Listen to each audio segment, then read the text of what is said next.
एक शख्स था, उसको अल्लाह ताला ने हर किस्म की नेमत से नवाजा था। कोई बड़ी बीमारी भी नहीं थी, घर भी अपना था, अल्लाह ने औलाद से भी नवाजा हुआ था, बीवी भी अल्लाह ताला ने बड़ी नेक जो है वो अता फरमाई हुई थी, और वो 3 वक्त का खाना भी नहायत आराम से खा रहा था और किसी चीज़ की उसको कमी नहीं थी। लेकिन हर इंसान की सोच होती है कि भाई मेरे पास अगर पैसा होगा ना तो मैं वो पैसा जो है वो मुझे खुशियाँ देगा, पैसा ही सब कुछ हमने समझ लिया हुआ है। तो ऐसा हरगिज़ नहीं है। ये ना सोचिए कि पैसा ही सब कुछ होता है। तो मैं अर्ज़ कर रहा था, उस शख्स की सोच भी यही थी कि अगर मेरे पास पैसा आ गया तो मैं खुश रह पाऊँगा और खुशियाँ मेरे पास जो है वो मुसलसल आना शुरू हो जाएंगी और मेरा दिल भी खुश रहेगा, मेरा दिमाग भी खुश रहेगा। तो उसने सुना कि एक जंगल में एक बाबा जी रहते हैं, उन बाबा जी के पास जाएं तो जो मुश्किल भी हो वो बाबा जी हल फरमा देते हैं। वो शख्स तलाश करता करता उस जंगल में पहुंचा और उस बाबा जी से मिला और बाबा जी से कहने लगा, बाबा जी मेरे पास सब कुछ है लेकिन पैसा नहीं है। मैं चाहता हूं कि मेरे पास बहुत ज़्यादा पैसा आ जाए और जब मेरे पास पैसा आ जाएगा ना तो मैं खुश रहना जो है वो शुरू कर दूंगा, क्योंकि मुझे नहीं लगता कि मैं खुश हूं। तो बाबा जी ने उसे समझाया कि बेटा तुम्हारे पास तो सब कुछ है और तुम ये देखो कि जो तुम्हारे पास है वो हो सकता वो तो लाखों लोगों के पास भी नहीं होगा। तो इसलिए अल्लाह का शुक्र अदा करो और ये जो पैसे का लालच है इसको छोड़कर जो है वो चले जाओ। उसने कहा, नहीं जी बाबा जी मुझे तो पैसा चाहिए और हर हाल में चाहिए।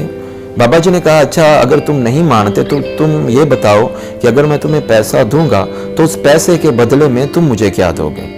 बाबा जी मेरे पास तो कुछ नहीं है। बाबा जी ने कहा, तुम्हारे पास तो बहुत कुछ है, तुम कुछ भी दे सकते हो। आप देखो कि तुम्हारे जिस्म में कौन सी ऐसी चीज़ है जो तुम्हें बेफायदा लगती है, जिसकी कीमत का तुम्हें अंदाज़ा नहीं है और तुम ये चाहते हो कि तुम्हारे लिए फालतू है, वो मुझे दे दो और मैं तुम्हें दौलत दे देता हूँ। सोचते सोचते उसको ख्याल आया कि ये जो मेरे सर के बाल हैं इनकी तो कोई ज़रूरत ही नहीं है, ये जो जिस्म पे बाल हैं इनकी तो कोई ज़रूरत नहीं, कोई फ़ायदा नहीं है। उसने कहा, बाबा जी आप मेरे ये सारे जिस्म के बाल ले लें और मुझे दौलत दे दें। बाबा जी ने कहा ठीक है। तो बाबा जी ने एक मंत्र पढ़ा और उसके जिस्म के सारे बाल ले लिए और उससे कहा कि अब बताओ तुम्हें क्या चाहिए। उसने जो भी जवाहरात, दौलत, हीरे, सोना, पैसा जो भी मांगा बाबा जी ने उसको दे दिया।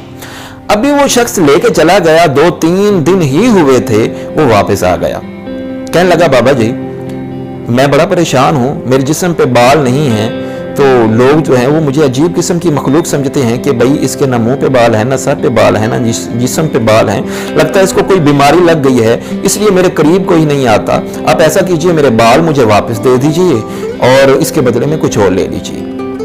बाबा जी ने कहा, अच्छा फिर बताओ कि अब तुम क्या दोगे?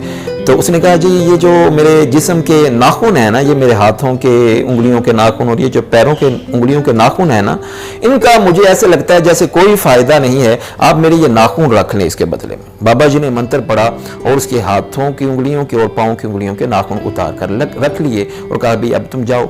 अभी 1 या 2 दिन गुजरे थे, वो शख्स रोता हुआ फिर वापस आया और कहने लगा, जी बाबा जी अब जैसे ही आपने उंगलियों से ये नाखून उतारे हैं मेरे तो हाथों की खूबसूरती ही ख़त्म हो गई है और ना ही अब उंगलियों में कोई ताकत रही है, मुझसे कोई चीज़ उठाई नहीं जाती। ये तो बड़े फ़ायदेमंद हैं, आप मेरे नाखून दे दीजिए और इसके बदले में कुछ और रख लीजिए। बाबा जी ने कहा, अच्छा चलो सोचो कौन सी ऐसी चीज़ है जो तुम्हें अच्छी नहीं लगती, तुम समझते हो उसका फ़ायदा कोई नहीं, तुम ऐसा करो वो मुझे दे दो। तो वो कहने लगा, बाबा जी मुझे लगता है कि मेरा जो ये जो साया है ना इसका कोई फ़ायदा नहीं है, मैं चलता हूँ, इसने तो ज़मीन पे ही पड़ना होता है। आप ऐसा कीजिए मेरा ये साया रख लीजिए और मेरे नाखून वापस कर दीजिए। बाबा जी ने कहा ठीक है। तो बाबा जी ने एक मंत्र पढ़ा और उसका साया जो है वो पकड़ कर जो है वो रख लिया और कहा कि अब तुम जाओ। अब जब वो चलता था तो उसका साया जो है वो ज़मीन पर नहीं पड़ता था, वो बड़ा हैरान हुआ। खैर चला गया, 2 दिन हुए फिर रोता हुआ वापस आ गया। कहने लगा कि बाबा जी ये साया तो बड़ा फ़ायदेमंद है, अब ये साया जब मेरे साथ नहीं होता तो लोग तो मुझे जिन कहते हैं, बच्चे मुझे जो है वो मारते हैं कि ये जिन आ गया। ये साया भी बड़ा जो है वो आम है, लिहाजा आप मेरा साया भी मुझे वापस कर दीजिए। अब मुझे समझ आ गया है कि अल्लाह ने मुझे इतनी नेमतों से नवाजा है, अब ये नेमतें बाकी लोगों के पास नहीं हैं, तो वो अल्लाह का अगर शुक्र अदा कर रहे हैं तो मेरे पास इतनी नेमतें हैं, मैं फिर भी ना शुक्रा हूँ। इसलिए मुझे ये पैसा नहीं चाहिए, मुझे अल्लाह ने जो दिया है मैं उसी में ही खुश خوش ہوں۔ اسی طرح ہم جو ہیں اللہ نے ہمیں جو دیا ہوتا ہے نا، ہم اس میں خوش رہنا نہیں چاہتے۔ ہم کہتے ہیں جی میرے پاس یہ ہے اور فلاں کے پاس یہ کیوں نہیں ہے۔ اس لیے میرے آقا صلی اللہ علیہ وآلہ وسلم نے ارشاد فرمایا کہ جب تمہارے ذہن میں یہ خیال آ جائے کہ بھائی اس کے پاس زیادہ ہے میرے پاس کم ہے، یا اس کا گھر جو ہے میرے گھر سے بڑا ہے، تو یہ نہ سوچو بلکہ انظروا الی ما اسفل منکم، بلکہ اپنے سے نیچے کی طرف دیکھو۔ اگر تمہارے پاس 5 مرلے کا گھر ہے تو یہ دیکھو کہ بھائی کتنے ہزاروں لاکھوں لوگ ہیں جن کے پاس تو گھر نہیں ہے، کتنے ہزاروں لوگ ہیں جن کے پاس جو وہ رہنے کے لیے جگہ نہیں ہے، وہ فٹ پاتھ پہ سوتے ہیں۔ اور اگر آپ 2 یا 3 وقت کا کھانا عزت کے ساتھ کھا رہے ہیں اور کسی کے سامنے کھانے کے لیے ہاتھ نہیں پھیلانا پڑتا، تو بھائی اللہ کا شکر ادا کیجئے کہ کتنے لاکھوں لوگ ہیں کہ جن کو 1 وقت کا کھانا بھی نصیب نہیں ہوتا اور وہ لوگوں کی جھڑکیاں کھا رہے ہوتے ہیں، پھر انہیں جا کر 1 وقت کا کھانا نصیب ہوتا ہے۔ اور جب ہم جو ہیں ہمارے دل میں یہ آ جائے گا نا کہ جو ہمیں اللہ تعالیٰ نے عطا کیا ہے ہم نے اسی میں ہی خوش رہنا ہے، تو پھر خوش رہنا ہمارے لیے ناممکن نہیں ہوگا۔